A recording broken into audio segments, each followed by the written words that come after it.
जळगावच्या एरंडोल तालुक्यातील पद्मालय येथील जंगलात तृतीयपंथीयाला जाळून तिची निर्घृणपणे हत्या केल्याची घटना समोर आली आहे. 2 दिवसांपूर्वी जळालेल्या अवस्थेत मृतदेह आढळून आलेली मयत तृतीयपंथीय असल्याचे समोर आलेले असून तरुणासोबत असलेल्या प्रेमसंबंधातून तिची निर्घृण हत्या झाल्याची धक्कादायक माहिती समोर आली आहे. आकांक्षा उर्फ अजय गेंद्रे असे मयत 26 वर्षीय तृतीयपंथीयाचे नाव असून स्वप्नील पाटील असे 21 वर्षीय अटकेतील आरोपीचे नाव आहे.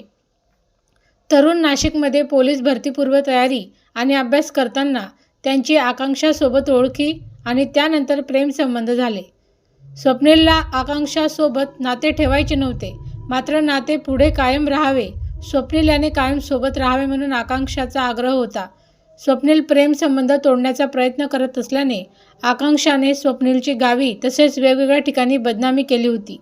बदनामी झाल्याच्या तसेच आकांक्षाकडून होत असलेल्या त्रासाच्या रागातूनच स्वप्नीलने नियोजनबद्धरित्या आकांक्षाची निर्घृणपणे हत्या केल्याची माहिती पोलिसांच्या तपासात समोर आली आहे. घटनेच्या दिवशी दोघांनी सोबत मद्यप्राशन केलं. जंगलात गेल्यावर डोक्यात बिअरची बाटली मारून बेशुद्ध केला आणि त्यानंतर तरुणांनी तिची जाळून हत्या केल्याचं तपासात समोर आलं आहे. एका हॉटेलात दोघांनी मद्यप्राशन केल्याची माहिती समोर आली. तांत्रिक पुराव्याच्या आधारावर पोलिसांनी आधी तरुणाला अटक केली आणि त्याच्या कबुलीनंतर घटनेचा उलगडा झाला आहे. मयताचे केवळ हात आणि पाय मिळाल्याने मयताची ओळख पटवण्याचा कुठलाही मार्ग नसताना अवघ्या 48 तासाच्या आत पोलिसांनी आरोपीला अटक करत घटनेचा पर्दाफाश करण्याची मोठी कामगिरी केली आहे. 4 तारीख अंदाजे 12 वाजता एरंडोल पोलीस स्टेशनला एक इन्फॉर्मेशन मिळालं होतं.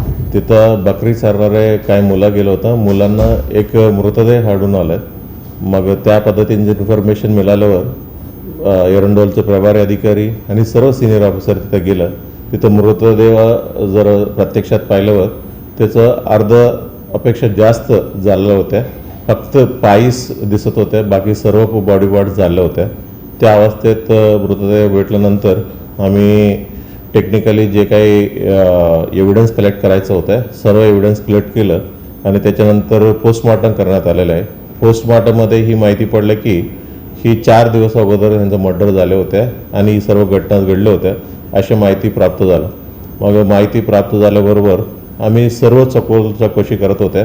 सखोल चौकशीमध्ये कुठे मिसिंग रिपोर्ट आहेत का, ही जाळल्यासारखं कुठलं पेट्रोल वगैरे कुठून घेतलं का, ही सर्व विषय आम्ही चौकशी करत असताना 4 दिवस अगोदर जिथं आजूबाजूचं जे बार होत्या ती सर्व आम्ही तपास करत होतो की 4 दिवस अगोदरच्या फुटेजमध्ये कोणी पुरुष आणि महिला आहेत का.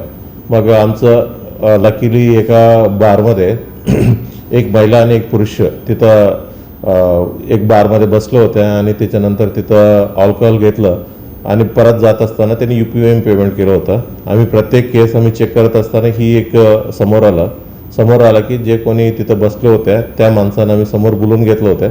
बोलून घेतल्यानंतर त्यांना जे महिला सोबत दिसत आहेत CCTVमध्ये त्या महिला कुठे म्हणून विचारपूस केलं. त्यांनी अप्रोप्रिएट उत्तर दिलेलं नाही आहे म्हणून अधिक तपासामध्ये त्यांनी कन्फेस केलं की ही जे काही मर्डर ही सर्व काम त्यांनीच केलं म्हणून कन्फेस केलेलं आहे. ज्या आरोपींचं नाव आहे स्वप्नील अशोक पाटील, हा राहणारे पाहूर जळगावचा आहे, वय 21 वर्ष आहे. आणि जे विक्टीम आहेत त्याचं नाव आहे आकांक्षा गेंद्रे उर्फ अजय. हा एक तृतीयपंथी आहे. हा फिर्याद जे आरोपी आहे स्वप्नील आणि विक्टीम आहेत आकांक्षा, ही दोघांचा परिचय नाशिकमध्ये झाले होते. जो स्वप्नील तिथं पोलीस भरतीपूर्व तयारीसाठी तिथं गेले होते. तिथं भरतीपूर्व तयारी करत असताना या आकांक्षासोबत परिचय झाला. नंतर त्याचं दोघांमधलं रिलेशन झालेलं आहे. मग काही दिवसानंतर स्वप्नीलचा हे रिलेशन कंटिन्यू करायची इच्छा नव्हते. मग इच्छा नसल्याने त्याच्यासोबत बोलणं बंद केलं. मग बोलणं बंद झाल्यावर म्हणजे ही आकांक्षा ह्यांना वारंवार त्रास द्यायचं होत्या आणि ह्यांना बदनाम देखील करायचं होतं भरपूर वेळा असं त्यांनी सांगण्यात आलं होतं. मग बदनाम केलं, ह्यांना भरपूर त्रास जास्त झाला म्हणून ही सर्व कृत्य घडून आणलेलं आहे असं त्यांनी कबुली दिलेलं आहे.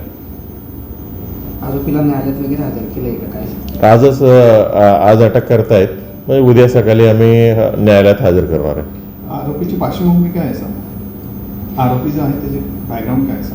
त्यांनी 12वी पास झाल्यानंतर पोलीस भरतीसाठी पूर्व तयारी चालू होत्या. ते तयारीसाठीच त्यांनी नाशिकला गेलं होतं. तिथं ही जे तृतीयपंथी आकांक्षा गेंद्रेंसोबत परिचय झालेला आहे.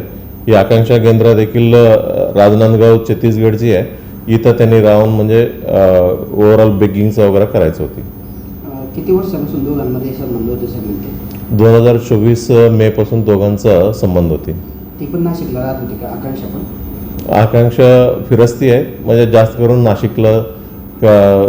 नाशिकला त्याचं अजून काय माहीत फ्रेंड्स आहेत त्याच्यासोबत राहायचं आहे. सर अत्यंत क्रूर पद्धतीने मारलं तर नेमकं समोर आलेलं आहे. तर त्या दिवशी दोघांनी मद्यप्राशन केलं होतं का सर घटनेच्या दिवशी? तसं काही समोर आलं आहे का सर? बरोबर आहे. दोघांनी देखील मध्यप्रदेशांसोबत केले होते. सुरुवातीला सर्वात पहिलं त्यांनी पद्मालय मंदिरामध्ये दर्शन घेतलं. त्याच्यानंतर दोघांनी सोबतच अल्कोहोल घेतलं आहे, मध्यप्रदेशन घेतलं आणि त्याच्यानंतर ही जे काही त्रास देत होते हे सर्वांनी त्यांच्या माइंडमध्येच होतं काहीतरी करावं म्हणून.